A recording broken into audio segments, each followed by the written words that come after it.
আমরা খেয়াল করে বলি যে তিনটা জায়গায় ফাঁক রাখা যাবে না। এক, স্বামী স্ত্রী এরা ঘুমাবে, এদের জায়গার মধ্যে কোনো ফাঁক থাকবে না। এরকম দিনই মজলিসে যখন আলোচনা হয় সেই জায়গায় কোনো ফাঁক রাখা যাবে না। আর নামাজের কাতারে মানুষ যখন দাঁড়ায় তখন কোনো ফাঁক রাখা যাবে না। কারণ হলো শয়তান খুবই অ্যাক্টিভ। শয়তান আছেই হলো মানুষকে কুমন্ত্রণা কুযন্ত্রণা দেওয়ার জন্যে, তাকে বিভ্রান্ত করার জন্য। তুমি জানো এখানে না আসো, এটা ভালো না, বলতে পারেন অনেকেই এরকম সমালোচনা হয়তো তাই বেচার পারে প্রত্যেকদিন এত কথা কিসের, বলুক না, এইসব শোনার সময় নাই। এখন হলে আমরা বলতে চাই যে আপনি দুইজন শুনবেন না, আমি তারপরেও বলবো দুইজন শুনবেন। আপনার এই জিনিস 10 মিনিট পরে আমি ফেসবুকে দেব, আমার কমপক্ষে 1 ঘন্টার মধ্যে 2000 জনের মানুষের সামনে যাবে। 2000 জনের 1800 জন দেখবেই না, ভাগ দিয়ে যাইব গা। 200 জন যদি শোনে সেটাও অনেক বড় কাজ হবে না? সেইটাই মহান আল্লাহর অশেষ মেহেরবানি যে আল্লাহ আমাকে আপনাকে মাহে রমজানের 8ম দিনে তার হুকুম ফজরের 2 রাকাত ফরজ নামাজ মসজিদে এসে জামাতের সহিত আদায় করার তৌফিক দান করলেন। এই জন্য আমরা সবাই শুকরিয়া জ্ঞাপন করে বলি আলহামদুলিল্লাহ। আমাদের আজকের আলোচনার বিষয় রেকর্ডের ভিত্তিতে ফলাফল।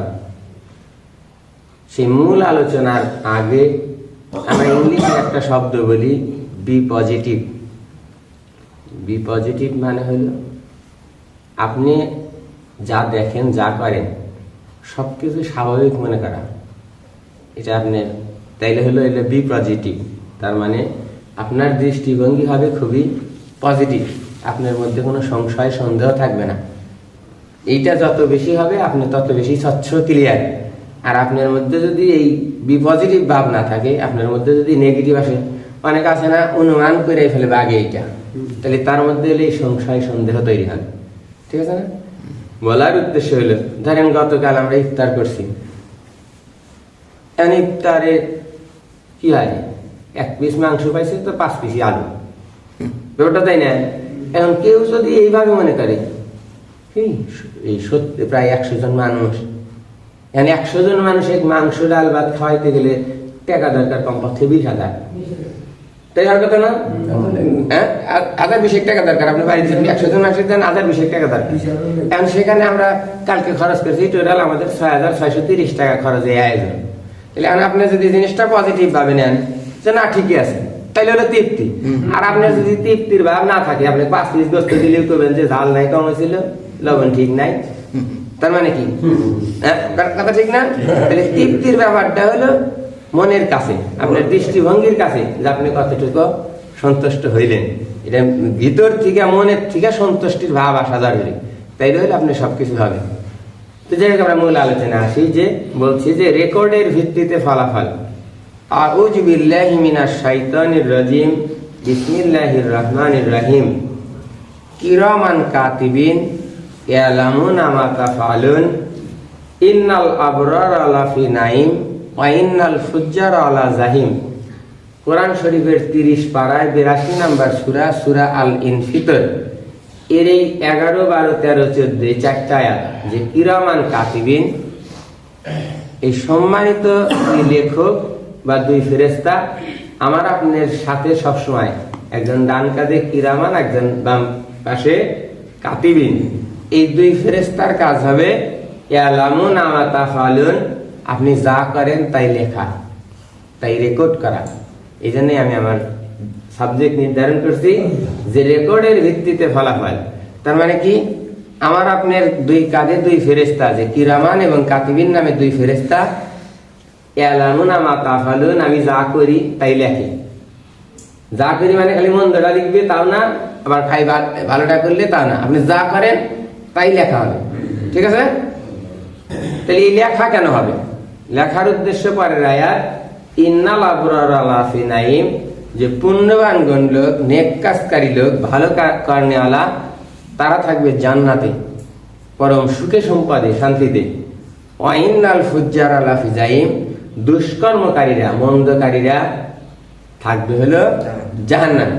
তাহলে এই আলোচনার পরে আর তার কিছু নাই, সহজ সাধারণ একবারে হিসাব যে আমি যা করতেছি তাই লেখা হবে, এবং এই লেখার ভিত্তিতেই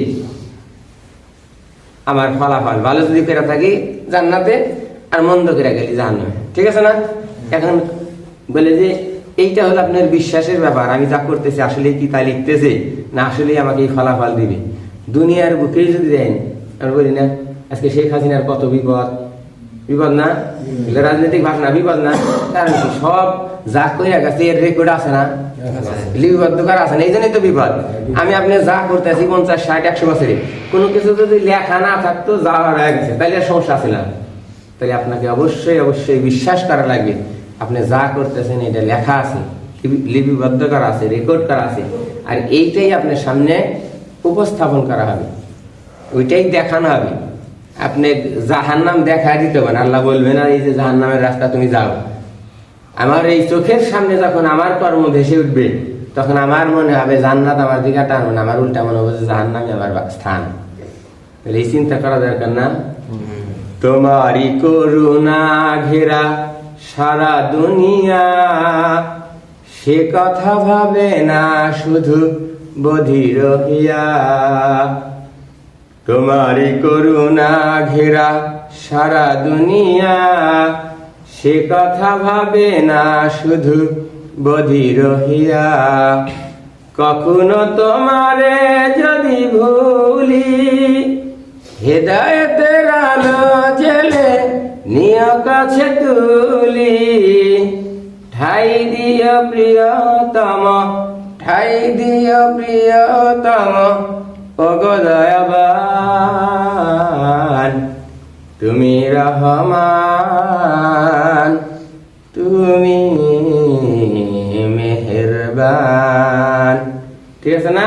তার মানে এই সারা দুনিয়ায়, করুণা খেরিয়া দুনিয়ায় রহমতের অফুরন্ত ভান্ডার অপেক্ষা করতেছে, আমাকে ধরতে হবে। আল্লাহ